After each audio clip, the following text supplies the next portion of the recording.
What's up, baby mamas and baby daddies? Welcome back to my channel, She Really Had a Baby, where I am reclaiming and redefining all things baby mama. I need you guys to watch this video all the way through, and I'm gonna need you guys to tune back in every week to check out the next episode of this sit down series relating to what's going on with me, where I've been at, and where all of my videos are. But before we get into me telling all of my business, I do want to shout out today's video sponsors, and that's gonna be this amazing company called NOOBRU. NOOBRU is actually a brand new company. It was launched January 14th, and every purchase that you make of their product, they feed one child for at least a year. They did this by creating a drink that helps people focus, and it gives them the ability to achieve the things that they want to achieve and create the things that they want to create while remaining focused. They sent me a bunch of these awesome packs in the strawberry lemonade flavor. I personally thought that it tasted great. I added it into my canteen of water, and I actually got this water bottle from attending Vlog University, so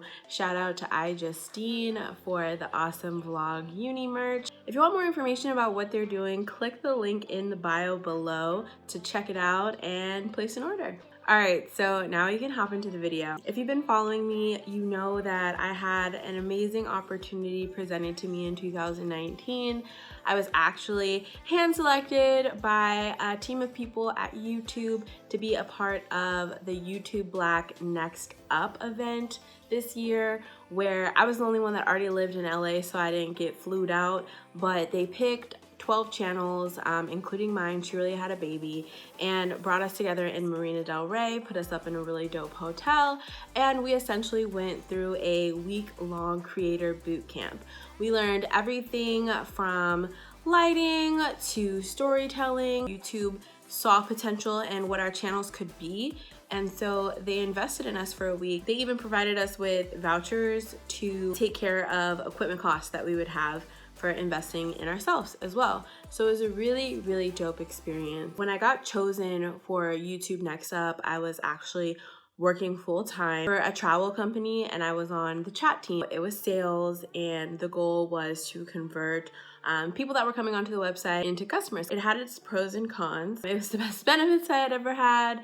I was making really good money, but ultimately I wasn't happy. I felt like it was a very high-stress job. There were also just a lot of departmental changes happening that I wasn't adjusting well to, and I felt bitter all the time that I was there. So I wasn't very fun to be around, and I wasn't, not that your job has to be like a fun thing, but I feel like I can feel the booger in my eye. I don't know how clearly you can see the booger in my eye, but I can feel the booger in my eye. So I don't know if I should go get it out. I'm gonna go get it out.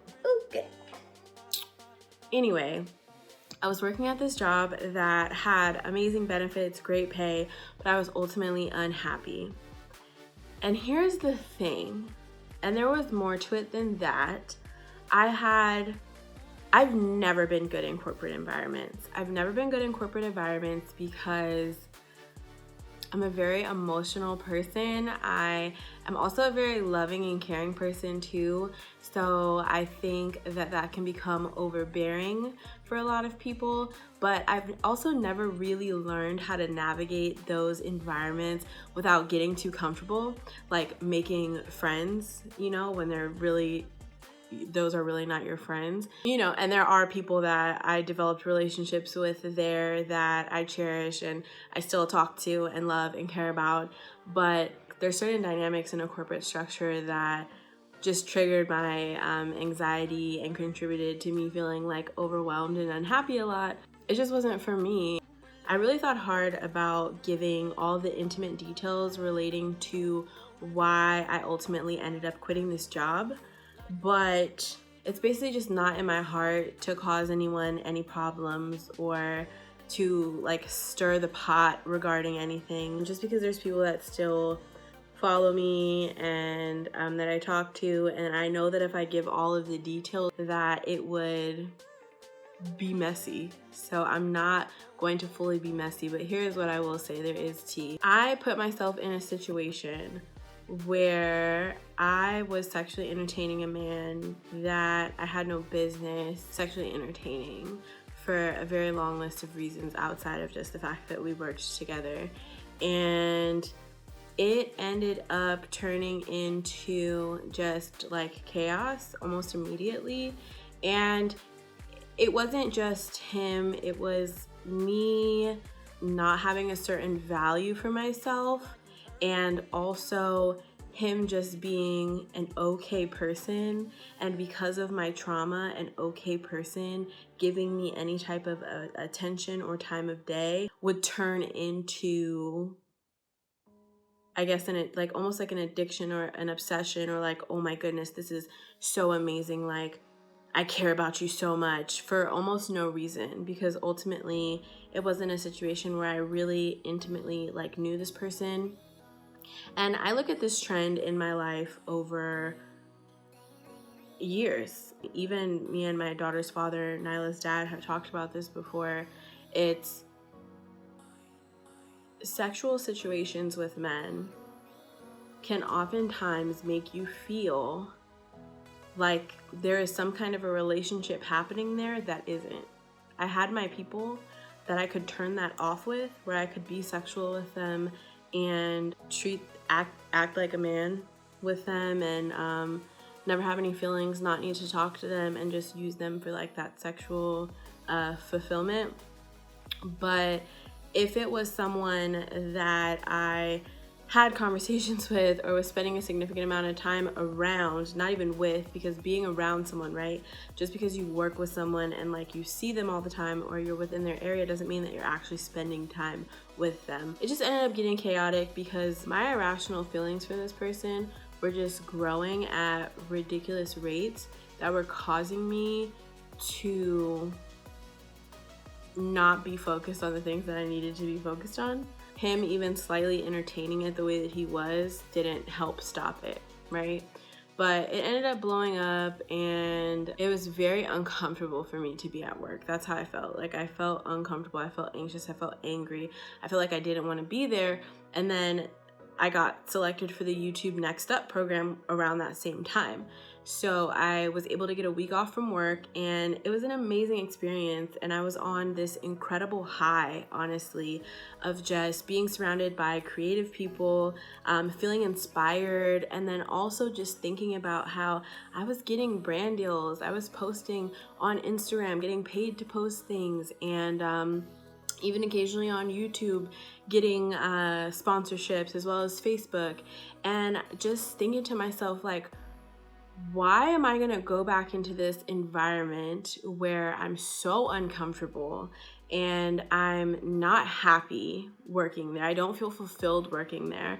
And I genuinely feel like She Really Had a Baby can be this big thing. Like, I just need the time to invest into it. I can't be at this job while being a single mom and spending all of my day dedicated to making hundreds of thousands of dollars for another company. But then after getting my daughter dinner and down for bed, I'm exhausted and have no energy or time or interest in pouring back into myself or my brand or my creativity. And then I also was talking with some of the people that were there, and there was a wonderful couple there, and they were already full-time on YouTube, and they were just like so inspiring to me in regards to just demanding more from brands. Like, I walked away from just developing that friendship and relationship and those conversations with them feeling like I am going to start demanding what I'm worth from these brands, and it's going to contribute to me being able to stay afloat as, you know, I don't like the word influencer, but content creator. I was so sure that everything was going to be okay. I had about 5 months worth of bills saved. I still don't have any money or any real idea how my rent is getting paid this month. When everyone flew home and I drove myself home, I was supposed to go in for my shift the next day. I remember just sitting in the bed and I was like, I don't want to go back there. I can honestly say that one of the reasons that I quit my job was because I didn't want to be around that person anymore. Yeah. And that's like so sad because it was a good paying job, and I probably just needed to pay more attention to me and like stop making excuses and invest in myself after my 9 to 5 and keep those checks coming in But amen, everything happens for a reason, and God had a bigger plan for me. The night before I think I was supposed to go back, I emailed my boss and said I was no longer going to be working there, if I could just like come clear out my stuff. So the next day, me and Nyla went, I emptied my desk, said bye to everyone, and then I was like, okay, like, this is it, I'm free. I'm about to be a full-time content creator, entrepreneur. This is amazing. I was very confident that everything was gonna be okay. Everything was not okay. And I really believe in she really had a baby. And I really think that I can make this work. It's just not working right at this very moment. It's not working right now. I was never really taught about credit. I was never really taught about money management. And so the fact that I would struggle with my spending habits while I had a job, that didn't translate well into not having that consistent income. Long story short, I got very comfortable and I was very motivated in the sense that I started putting out a lot of content and I started planning things a certain way. I was very focused on my brand, but what that ultimately did was make me put out a bunch of things that were irrelevant. I just ended up crowding, I feel like, my YouTube channel, my Instagram feed, everything that I was doing, I was crowding it with things that my followers, that you guys, my audience, weren't necessarily interested in, whether that be vlogs or certain types of videos. To the point that even when I would do like a mommy remix, you guys weren't really receiving it well or reacting to it well. And so my engagement started tanking. So I was and still do struggle with even cracking 1,000 views on a YouTube video, which is very disencouraging when you have a platform of over 100,000 people and you can't even get a video to go past 1,000 views. It really starts to eat at you. It messes up your checks financially because brands are looking at your platforms and wondering why you're asking them to pay you X amount of money for anything when you can't even get anyone to watch your videos or like your posts on Instagram. And while my engagement was dropping, I was also very quickly burning through all of my funds. I started to really sink into depression. Wow, I don't know what I'm gonna do now. Well, I know I'm gonna figure it out, but I still got up and I still figured things out, and I was like, okay, I'm a hustler. So basically my solution for getting money immediately, and what honestly kept me a little bit at bay, was starting to drive Postmates. And in LA, that can be like a super poppin' thing. In fact, if you're looking to side hustle at all, I would highly recommend driving Postmates or Instacart. I will put in the description box links for you guys to check it out and sign up. Obviously, I encourage you to use my link because it does benefit me if you guys sign up and successfully become drivers. I even did a Postmates video about that, but as you guys know, all my videos have since been deleted off the page. I do own my car, which is nice because in rough financial times, I only have specific bills that I have to worry about because I don't have a car note and I don't have a high insurance, and it's an older, smaller, compact car, so there's not a lot of gas. But when you're doing a job that requires a lot of driving of your vehicle, you're putting a lot of strain on it. So my car actually ended up breaking down, and it broke down in the middle of me delivering a Postmates order while I was pulling out of the Sherman Oaks Galleria. I was in the middle of a Postmates order and my car just gave out. So there's that right now. And when it stopped, I was just like, there's no way. I have maybe like $30 to my name and no way to get out of this situation. And I just remember feeling so incredibly defeated. I just can't even believe that I've allowed all of this to kind of happen, you know? I have no money, but at least I I guess I can drink their Starbucks now. Good, why not?